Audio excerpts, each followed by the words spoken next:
তুমি বসো, আমি ঝাঁট দিচ্ছি।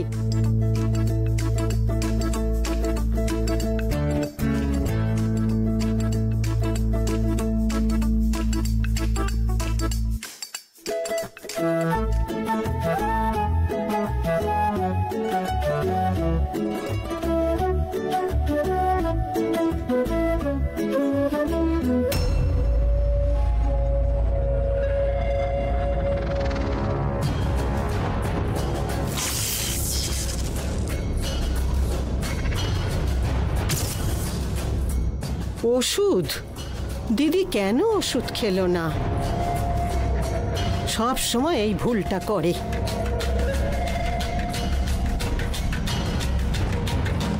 কি গো মা তুমি? আমি রাতে কতবার করে তোমাকে ওষুধ খাবার কথা বললাম, খেলে না তো? আরে কমলা মা, কি করে বোঝাই তোমাকে? আমি সত্যি ওষুধটা খেয়েছি। মিথ্যে কথা বলো না দিদি। তুমি যদি ওষুধ খাও তাহলে এটা কোত্থেকে এলো? দাও দেখি।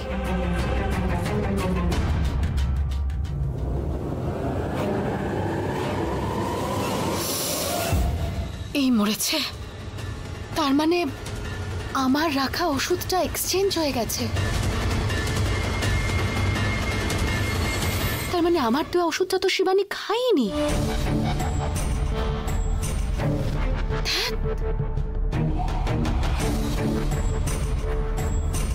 এটা কিসের ওষুধ সেটাই বুঝতে পারছি না কমলা মা। এক মিনিট দিদি, দাঁড়াও, আসছি।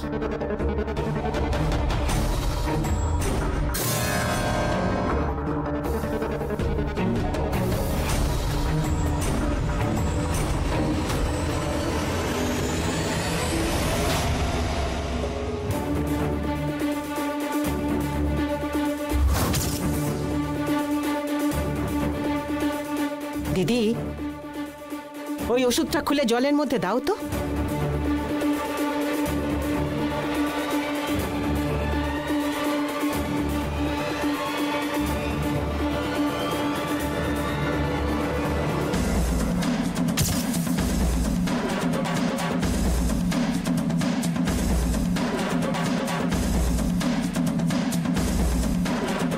এই দেখো দিদি, এই দেখো দিদি।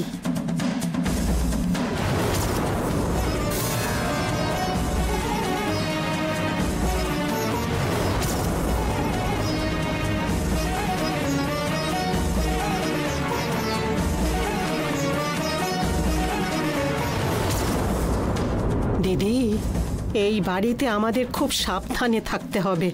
আমাদের চারদিকে শত্রুরা ঘুরছে, সে আমাদের ঘরের ভেতরে হোক বা বাইরে বেরিয়েও হোক, খুব সাবধানে থাকতে হবে গো মা। হ্যাঁ কমলা মা, তুমি একদম ঠিক বলেছো।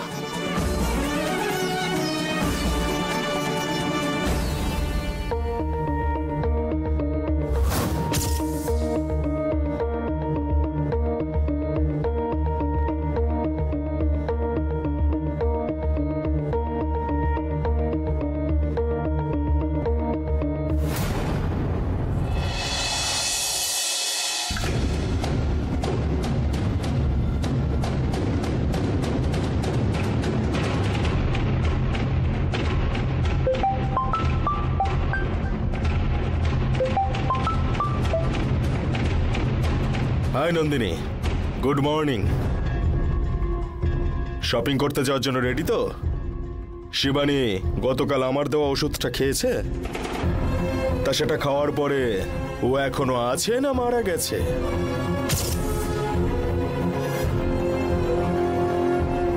চুপ করে আছিস কেন তুই? কি হয়েছে বল। দাদা, এখানে না একটা গন্ডগোল হয়েছে। আমি সকালে উঠে শিবানীকে অবজার্ভ করছিলাম, ও কিন্তু একদম নর্মাল আছে, ওর কিচ্ছু হয়নি রে। আমি তো এটাই ভাবছিলাম যে আমার দেওয়া ওষুধ খেলে তো ওর এতক্ষণে অসুস্থ হয়ে পড়ার কথা। তখন কমলা মা ঝাড় দিতে দিতে একটা ওষুধ খুঁজে পেল। ওই ওষুধটা কিসের সেটা দেখার জন্য ওরা টেস্ট করছিল, আর ওই ওষুধটা থেকে অনেক বাবলস বেরিয়ে এলো।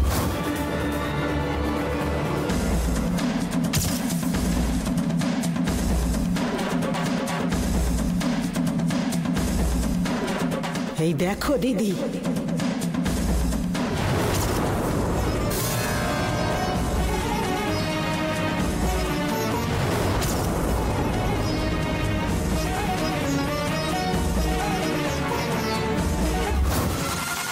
আমার মনে হচ্ছে শিবানী আমার দেওয়া ওষুধটা না খেয়ে কমলা মা যে ওষুধটা দিয়েছিল সেটাই খেয়েছে।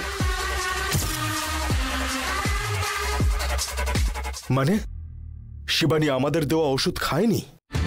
হ্যাঁ দাদা। কি দাদা, একটা ছোট্ট কাজ করতে দিলাম সেটাও পারলি না। তোদের মতন বোকাদের ভরসায় আমি এত বড় একটা কাজ করতে চলেছি, আমারও মাথাটা খারাপ হয়ে গেছে। আর কাল রাতে বড় বড় কথা বলছিলি তো যে শিবানী আমার দেওয়া ওষুধটা খেয়ে নিয়েছে নাকি? না রে দাদা, কমলা মা যে ওষুধটা রেখে গেছিল সেটা আমি ফেলে দিয়েছিলাম। শিবানী আমাদের ওষুধটা খাওয়ার সময় ওই ওষুধটা ওর হাত থেকে নিচে পড়ে যায়, আর কমলা মায়ের যে ওষুধটা নিচে পড়েছিল ও সেটা তুলে খেয়ে নেয়। আমাদের ওষুধটা তো ওখানেই পড়েছিল, আর কমলা মা সেটা সকালবেলা ঝাঁট দিয়ে বের করে আনে। শিবানী কমলা মায়ের দেওয়া ওষুধই খেয়েছে। এ তুই বোকা নাকি? ওই ওষুধটা তুলে তো ডাস্টবিনে ফেলা উচিত ছিল, নিচে কেন ফেলতে গেছিস? কোনো কাজই কমপ্লিট করতে পারিস না, অর্ধেক করে রাখিস। নেক্সট টাইম যদি কোনো কাজ বলি সেটা ঠিক করে করতে শেখ। রাখ ফোনটা। ইনি আবার শপিং করবেন? হ্যাঁ,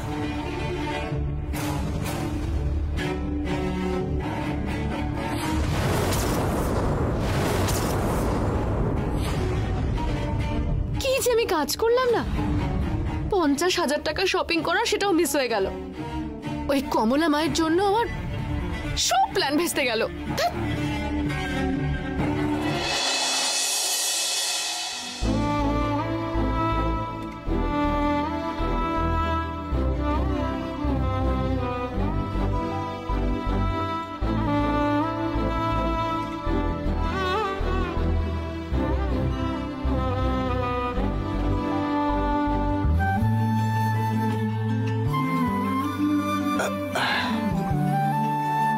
কি ব্যাপার, বেশ খুশি খুশি লাগছে আজকে?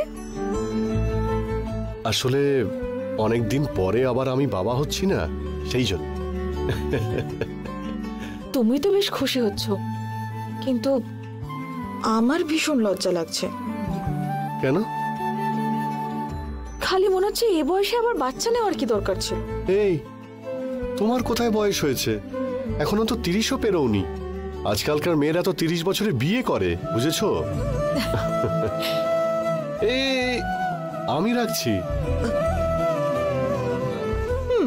কিন্তু আমাদের অলরেডি 6 বছরের একটা মেয়ে আছে তো, ওর সামনে আবার মা হচ্ছে আমি, সেজন্যই আমার একটুখানি লজ্জা করছে। তবে আমাদের কাছে ওমা ফিরে আসছে, সেই জন্যই আমি রাজি হলাম। আরে কি সব বলছো তুমি? এখনো তোমায় কত সুন্দর দেখতে। মানে এর আগে আমাকে সুন্দর দেখতে লাগতো না? ছিলে, কিন্তু এখন তোমাকে আগের থেকে অনেক বেশি সুন্দর লাগে। তোমার গ্ল্যামার যেন আগের থেকে অনেক বেড়ে গেছে। কি মিষ্টি লাগছে তোমাকে, বিউটি ওভারলোডেড। চুপ করো তো, লজ্জা করছে আমার। আচ্ছা, বাচ্চার কাছে দোলনা মানে কি বলো তো তুমি? কি? তার মানে মায়ের পাশে বাচ্চা ঘুমোবে, তাই না? হ্যাঁ, ডাইপার, উলেন সোয়েটার, আবার তো এই বেবি ফুডও আনতে হবে। তোমাকে তো আবার মাঝে মধ্যে ঘুম থেকে তুলে ওকে ভালো করে খাওয়াতে হবে। ওই হাসির শব্দ, সেই জন্যই আমি এত খুশি। তোমার মনে আছে অশোক, উমা যখন অনেক ছোট ছিল তখন সারা দিন শুধু ঘুমোতো আর গোটা রাত জেগে থাকতো। এখন দেখি ও কি করছে, দাঁড়াও আমি ভালো করে শুনছি। হাই সোনা, কি করছো এখন? হাই বাবা। ও তো হাই বলছে। তাই? তুই কেমন আছিস? কিছু খেয়েছিস? হ্যাঁ, স্কুলে গেছে কিনা জিজ্ঞেস করো। তুই ভিতরে কেমন আছিস রে? খুব অন্ধকার বাবা। ও, ওখানে অনেক অন্ধকার। ও আচ্ছা সোনা, তোর মাকে কিছু কি বলতে হবে? হ্যাঁ বাবা, সিঁড়ি দিয়ে নামার সময় আস্তে আস্তে নামতে বলো, হ্যাঁ, অটোতে যাওয়ার সময় যেন ধাক্কা না লাগে। কারেক্ট। মোবাইলটাও কম দেখতে বলো। হ্যাঁ আচ্ছা, আমি বলে দেবো। চোখে লাগে। দেখো, তোমার সাবধানে থাকতে হবে, আর তুমি একদমই মোবাইল দেখবে না, তাতে ওর অনেক অসুবিধে হতে পারে। ও থামো এবার তুমি। ওকে সোনা বাই, এরপর তোর মা আমাকে খুব বকবে। আচ্ছা, তুই আসার আগে আমাকে সব রেডি করে রাখতে হবে তো। ওকে ঠিক আছে বাবা। ডক্টর ডেট দেওয়ার পরে তুমি যদি বাড়ি থেকে বাইরে বের হও তাহলে মাথা একটা গাঁটটা দেবো। বুঝেছি, কোথাও যাব না আমি। ওকে, যেতে দিলে তো তুমি যাবে। দেখো, ডক্টর ডেট দেওয়ার পরে আর বাচ্চা হওয়া অবধি তোমার হাত ধরে আমি এখানেই বসে থাকবো।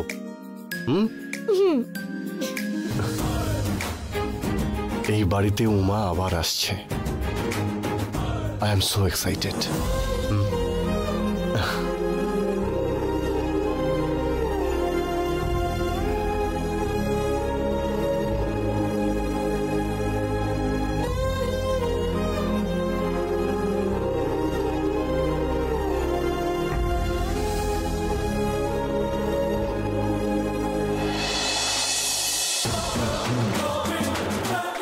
আদি, একটা ফুল বোতল দিবি বলে আশা করে এলাম, একটা কোয়ার্টারও নেই। এই 90-তে কি কাজ হবে? আরে গলাটাও তো ভিজবে না, এই বডিটার তাহলে কি হবে? হ্যাঁ, খুব তাড়াতাড়ি মরবে। আরে না রে বাবা, 4 জন তোমাকে কাঁধে তুলে নিয়ে ধেই ধেই করে নাচতে নাচতে শ্মশানে নিয়ে যাবে।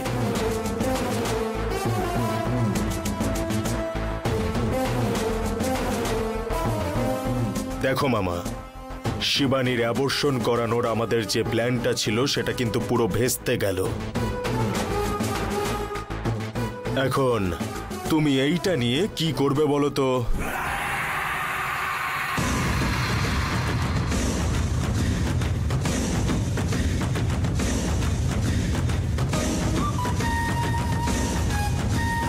ওরে বাবারে,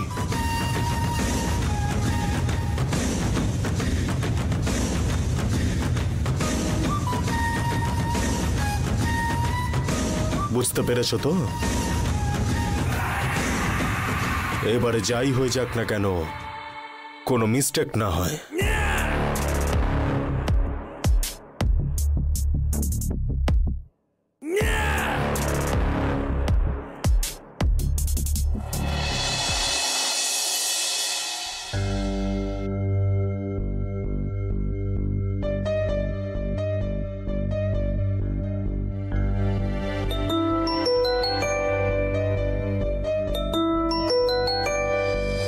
বলুন মিস্টার শিবা। 2 মিনিট ফ্রি আছেন? আপনার সঙ্গে কথা বলার ছিল। বিজি আছি। কেন, কোনো ইম্পর্টেন্ট বিষয়? আমাদের অফিসে যে ইউনিয়ন লিডার শঙ্কর, বলুন। ওর ব্যবহারটা ঠিক লাগছে না স্যার। আমাদের কোম্পানির ডিটেলস নিয়ে ও বাইরে বিক্রি করছে, সেই খবরটা পেয়েছি। ওকে যদি বেশি কিছু বলা হয় তাহলে লেবারদের সঙ্গে মিশে স্ট্রাইক করার হুমকি দেয়। কেউ কাজে আসবে না এই বলে আমাদের ভয় দেখায় স্যার। বাইরে থেকে কেউ কাজ করতে আসলে তাকেও কাজ করতে দেব না, কোম্পানিটা বন্ধ করে দেবে বলে আমাদের ভয় দেখাচ্ছে স্যার। মিস্টার শিবা, এইসব লোককে আপনি কেন কাজে রেখেছেন বলুন তো? ওদের এখনই কাজ থেকে বের করে দিন। একটু তো অসুবিধা হবেই স্যার, ওর অনেক চেনাশোনা লোক আছে। ওকে যদি কেউ বলি তাহলে গুন্ডাদের নাম করে ভয় দেখাচ্ছে। এই সামান্য কিছুতে ভয় পেয়ে গেলে কি করে কোম্পানি চালাবেন মিস্টার শিবা? ও যত বড়ই গুন্ডা হোক, পুলিশের সামনে কিচ্ছু করতে পারবে না। ভালোভাবে না শুনলে ওর ব্যবস্থা ভালো মতোই করে দেবে পুলিশ। আপনি একটা কাজ করুন, ওরা কি করে সেটা আমি দেখে নিচ্ছি। আপনি ওকে এখনই কাজ থেকে বের করে দিন। হ্যাঁ, কিন্তু তার আগে আপনি সমস্ত ওয়ার্কারদের একটা সার্কুলার পাঠান। Okay sir. Union leader Shankar এরকম একটা জঘন্য কাজ করেছে বলে ওকে কাজ থেকে কোম্পানি বের করে দিচ্ছে, তাতে কেউ যেন ঝামেলা না করে। আর সেরকম কিছু হলে শঙ্করের সঙ্গে ওদেরও হাড় ধরে বের করে দেওয়া হবে। আমাদের লেবাররাও ওর ওপর প্রচন্ড রেগে আছে স্যার। আমার মনে হয় না যে ওর হয়ে কেউ ঝামেলা করতে আসবে। এসব কিছু হালকাভাবে নেবেন না মিস্টার শিবা। ওর লোকেরা তো কোম্পানিতে নিশ্চয়ই আছে, তাই ওরা অন্য লেবারদের ভয় দেখিয়ে অথবা টাকার লোভ দেখিয়ে কোনো গন্ডগোল পাকাতেই পারে। তাই আমরা কোনো ঝুঁকি নেব না। দেখুন, আপনি চিন্তা করবেন না, এরা আসলে কোম্পানির কাছে ক্যান্সারের মতো। এদের বাদ না দিলে কোম্পানি কিন্তু চালানো যাবে না। Okay sir. যা হওয়ার হবে, আমাদের সাহস করে ফেস করতে হবে। ওকে আজকেই কাজ থেকে বের করে দিন, ঠিক আছে? ওকে স্যার, আজকেই করছি।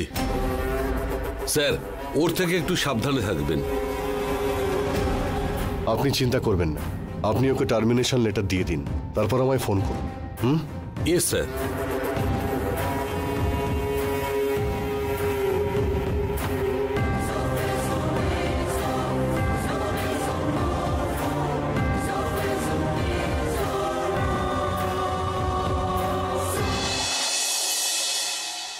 ओम महालक्ष्मी च विद्महे विष्णुपत्नी च धीमहि तनो लक्ष्मी प्रचोदयात्।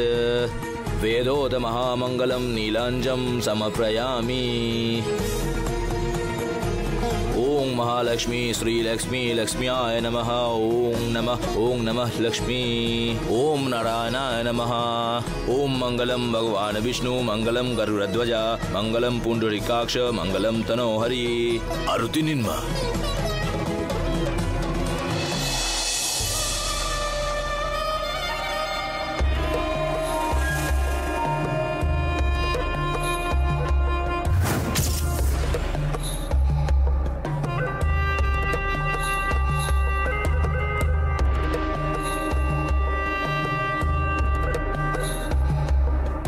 এত দক্ষিণা কেন দিচ্ছেন?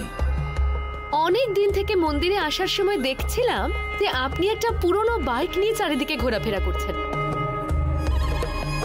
সেটা দেখে আমার খুব দয়া হলো, সেই জন্যই আপনাকে এই টাকাগুলো দিলাম। একটা নতুন বাইক কিনে নিন। অনেক ধন্যবাদ মা, আপনার কত বড় মন। থ্যাঙ্কস এর দরকার নেই, আপনাকে আমার একটা কাজ করে দিতে হবে। কি মা? আসুন বলছি।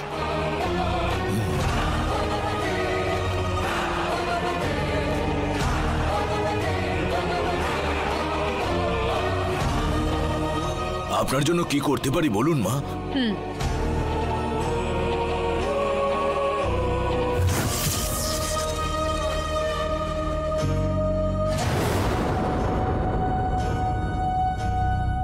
এটাকে শিবানীর অভিষেকের দুধে মিশিয়ে ওর বাড়ি আপনি নিয়ে যাবেন, আর দেখবেন এই দুধটা যেন ও অবশ্যই খায়।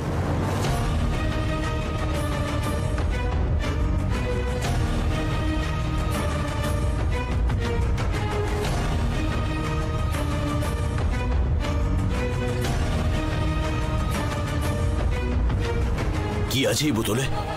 এটা এক ধরনের কেমিক্যাল আছে, এটাকে যদি কেউ দুধে মিশিয়ে খায় তাহলে তার গর্ভের সন্তান সঙ্গে সঙ্গে মরে যাবে।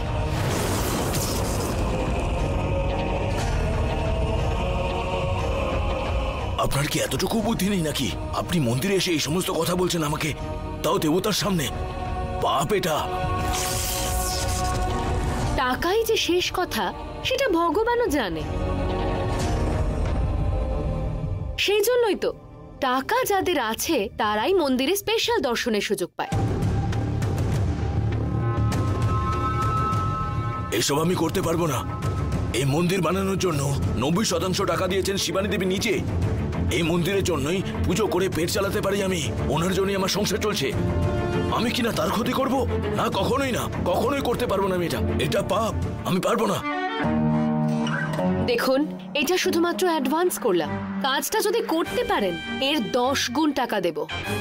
তা যাই বলেন, এটা করলে আমার পাপ হবে। পাপ করলে তবেই টাকা কামাতে পারবেন, আর টাকা পাওয়ার পরে তখন এসব পাপ পুণ্য বিচার করার সময়ই থাকবে না আপনার কাছে। সাহস করে একটু পাপ করুন, তবেই ভবিষ্যতে সুখে থাকতে পারবেন।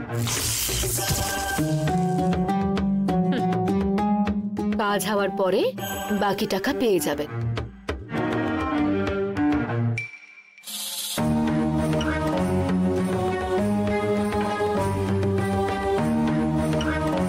কি করব আমি? টাকার জন্য আমি এই কাজটা করব? কাজ হয়ে যাওয়ার পরে ভুল হয়েছে এটা বলে আমি ঠাকুরের কাছে ক্ষমা চেয়ে নেব, তাতে হয়তো আমার সমস্ত পাপই ধুয়ে যাবে। কারণ আমি তো সারা জীবন ধরে এই ঠাকুরের পুজো করে আসছি। ঠাকুর নিশ্চয়ই আমাকে সব দিক দিয়ে রক্ষা করবেন।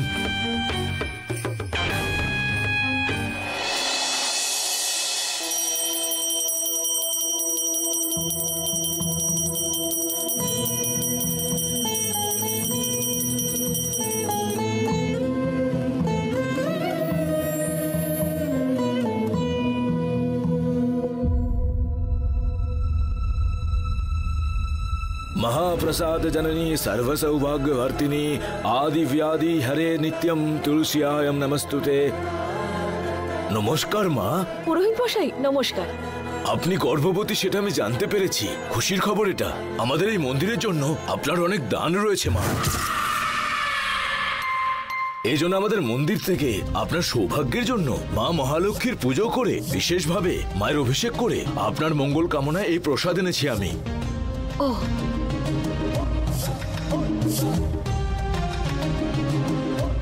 এই প্রসাদ খেলে আপনার এবং আপনার গর্ভে থাকা এই সন্তানের প্রতি মা মহালক্ষ্মীর অনুগ্রহ সর্বদাই বর্তিত থাকবে। আপনি অনেক উপকার করলেন পুরোহিত মশাই। আপনি সময় নিয়ে পুজো করে অভিষেক করা দুধ আমাদের বাড়িতে এনেছেন, আপনাকে অসংখ্য ধন্যবাদ। দুধটা পুজোর ঘরে রেখে পরে খেলে হবে? না না, এটা তো এখনই খেতে হবে। ঠিক আছে পুরোহিত মশাই, দিন আমাকে। এই হয়েছে এক রূপা, বাড়ির কাজ ছেড়ে বাইরের কাজে ওর বেশি মন।